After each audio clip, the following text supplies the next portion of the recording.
Okay. Okay, question. Alright. So, Since you are the eldest, Kailangan ba ang Tagalog translation? Translate natin. Since ikaw ang pinakamalaki. hindi, Eldest, pinakamatanda. Eldest, ha? Oh. How old are you? Ikaw. Yeah. Uy! Hindi pa kami tapos!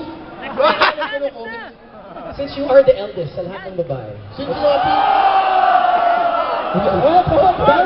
Pinagpapawisan!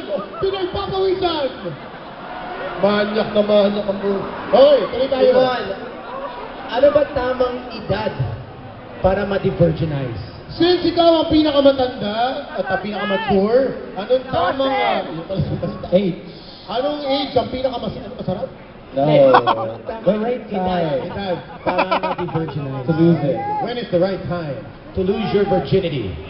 Wala naman sa edad eh. Eh kung gusto mo nang makipag-text, diba? Go mo na, push mo na. Kasi bakit hihintayin mo pag tumanda ka or hihintayin mo pag eh kung kinakanta mo. Kailangan ba dapat may boyfriend ang isang babae? Siya ba yung kanila may boyfriend? Ikaw ba? Single? Okay.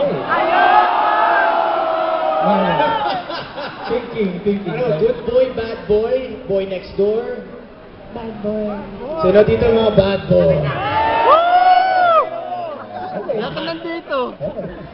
Thank you. Ganyan, okay lang. Bad boy. Pakita Thank you. nga. Yan. Tignan mo yung cellphone niya, ang laki. Kamukha ni Joco Diaz. Grabe. Alright. Thank you. Thank you. Thank you.